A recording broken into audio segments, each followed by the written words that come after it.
E aí galera, tudo bom? Meu nome é Leonardo e nesse vídeo aqui eu vou falar de mais uma hipótese terraplanista para queda de corpos, tá? Para explicar por que os corpos caem, certo? Essa é uma teoria bem diferente da que eu mostrei no vídeo passado, o vídeo sobre densidade. E aí vamos ver o que a gente consegue discutir sobre física a partir dessa hipótese, né?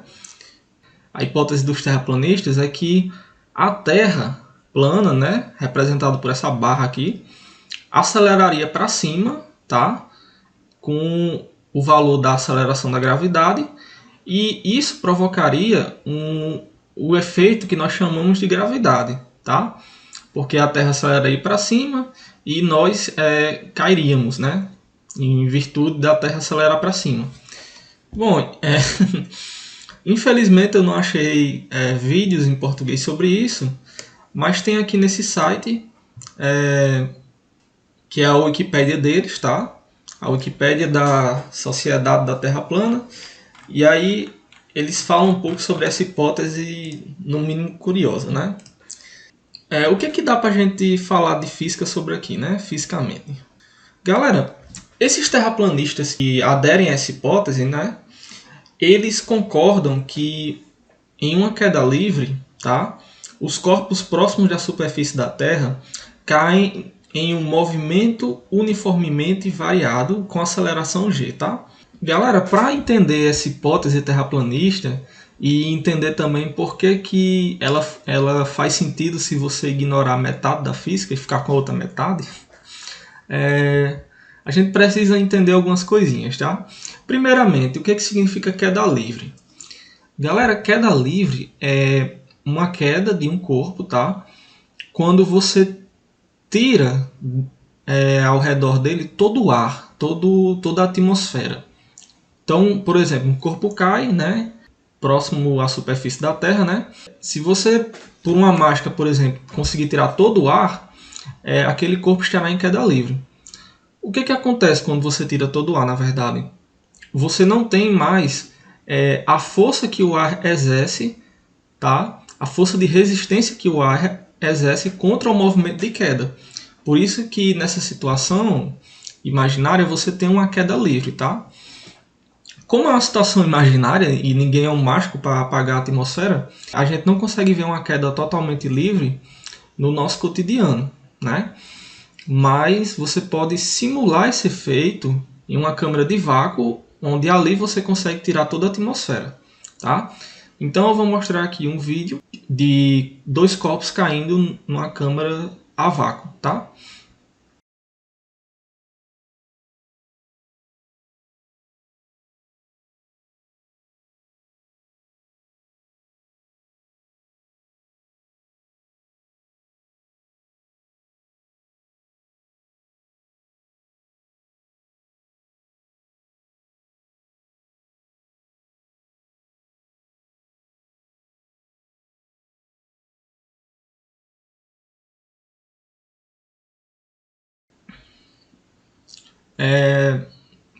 Bom, vocês viram nesse vídeo que o corpo ele cai, certo? Os dois corpos, tanto a pena quanto a bola de ferro, caem de forma igual, certo? Em um movimento acelerado, digamos.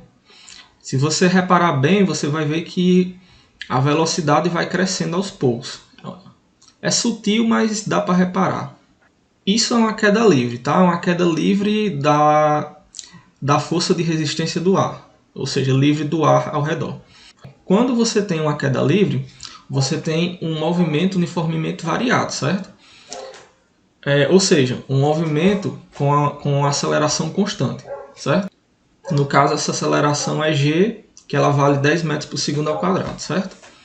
Vamos entender aqui o que é movimento uniformemente variado, estudando também um movimento bem mais simples, que é o movimento uniforme, certo? Vamos lá. Para a gente entender o que é MUV, vamos entender primeiro o que é o MU, tá? MU é a sigla de movimento uniforme. E ele significa um movimento com velocidade constante, certo? enquanto que o MUV é um movimento com aceleração constante, tá? Então tem essa diferença sutil. O que significa um movimento com velocidade constante quando a velocidade dele é 10 metros por segundo? Se a velocidade é constante, significa que esse valor não vai mudar, né? Então, por exemplo, se um corpo ele começar na posição 0, né? Se eu estiver numa estrada e estiver no marco 0, por exemplo, e nesse tempo for o tempo inicial dele, que é 0 também, a gente começa a contar a partir daqui, e aí ele começa com essa velocidade, né? Em um segundo, quando se passar um segundo, ele vai ter andado 10 metros. Quando se passar 2 segundos, ele vai ter andado 20 metros. E quando se passar 3 segundos, ele vai ter andado 30 metros. De modo que a cada segundo, ele anda 10 metros. Esse é o significado da velocidade 10 metros por segundo, tá certo? Galera, então esse é o movimento uniforme, tá? No movimento uniformemente variado, você vai ter uma aceleração constante, certo? Então aqui você tinha uma velocidade constante e aqui você vai ter uma aceleração constante, certo? A velocidade, ela se refere à mudança de posição no tempo, certo? Então você tinha aqui uma mudança de 10 metros constante no tempo, né? A cada 10 metros você percorria em um segundo, né? Galera, aqui significa mudança de velocidade no tempo. Então, em vez de você mudar a posição aqui no tempo de forma constante, você vai ter uma mudança de velocidade constante, tá? Como assim? A cada segundo, né, supondo que você começa aqui com uma velocidade 0, a cada segundo a sua velocidade vai aumentar aqui 10 metros por segundo, se a sua aceleração for essa, tá? Tiver um valor de 10 metros por segundo ao quadrado. Então aqui você vai ver que a velocidade ela vai aumentar de 10 em 10 a cada segundo, tá? O valor da aceleração da gravidade, ela é algo próximo disso aqui. Então é mais ou menos isso que acontece quando o corpo cai. Se um corpo ele cai parado, né, ele começa a cair parado, por exemplo, você está segurando ele e aí em um instante você solta. Nesse tempo inicial, ele vai ter uma velocidade 0, porque ele estava na sua mão, né? Aí você solta, depois de um segundo, ele vai estar com uma velocidade de 10 metros por segundo. Depois de 2 segundos, ele vai estar com 20 metros por segundo e assim por diante, certo? Ou seja, aqui, quem vai mudar de forma constante é a velocidade, tá?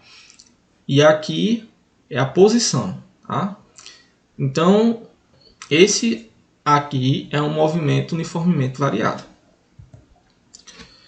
Bom, e aí você tem que a velocidade, né, é dada por variação da posição, que eu chamei de x aqui, por variação do tempo, e ela é constante, né, no movimento uniforme. No movimento uniformemente variado, a aceleração a gente pode calcular pela mudança de velocidade dividido pela mudança de tempo, e ela é constante, tá? Galera, um conceito importante para a gente entender essa hipótese terraplanista é o conceito de movimento relativo, tá? Por exemplo, imagine essa situação. Eu tenho um carro que está viajando para a direita a 50 km por hora, né? Esse outro carro está parado, está numa velocidade 0 km por hora. Galera, se eu interpretar o movimento a partir do observador desse carro, o que eu vou ver? O que o motorista desse carro vai ver? Vai ver o carro se aproximando a 50 km por hora, não é verdade?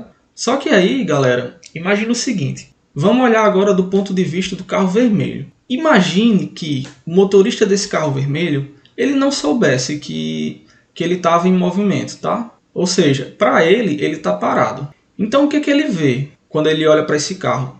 Ele vê o carro se aproximando a 50 km por hora, certo? Os dois estão certos, porque eles estão vendo a situação fisicamente correta. Então isso é o conceito de movimento relativo, tá? Galera, cada ponto de vista é chamado de referencial, tá? Então, o motorista do carro vermelho, ele é um referencial. E o motorista do carro azul é outro referencial, tá?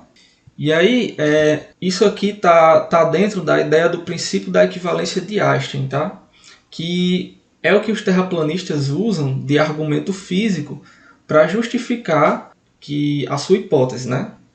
De que a Terra acelera para cima. Então você tem aqui o princípio da equivalência. Isso aqui é o que de fato acontece, tá? Você solta um corpo, por exemplo, ele vai descrever o movimento acelerado para baixo. Veja que a setinha vermelha indica a aceleração gravitacional. Isso terraplanistas e cientistas concordam, né? Até porque é verdade. Agora vejam, esse efeito de queda acelerada, ele pode ser criado também, ele pode ser simulado dentro de um foguete. Imagine que essa pessoa aqui, ela não tivesse noção de que ela está dentro de um foguete. Se esse foguete acelerar para cima, né, vai acontecer um movimento da discussão que a gente teve do movimento relativo, esse corpo vai cair, né? Se a gente considerar, por exemplo, que o foguete é um referencial, a bolinha é outro referencial. Então a bolinha, enquanto que o foguete sobe, né, o movimento relativo vai ser contrário, tá? Então se o foguete move de forma acelerada, esse movimento da bolinha vai se aproximar, tá? Também de forma acelerada. Ou seja, esse movimento aqui de subida, ele simulou dentro desse foguete o efeito de um campo gravitacional. Então é isso que os terraplanistas usam para justificar essa hipótese de que a Terra acelera para cima, né? Mas aí, como eu tinha dito, eles vão pegar uma parte da física e ignorar toda a outra, né? É isso que a gente chama de cherry picking, certo? Que no inglês é coletando cerejas, que é uma expressão usada para caracterizar quando uma pessoa escolhe aquelas evidências que confortam mais a sua ideia, né?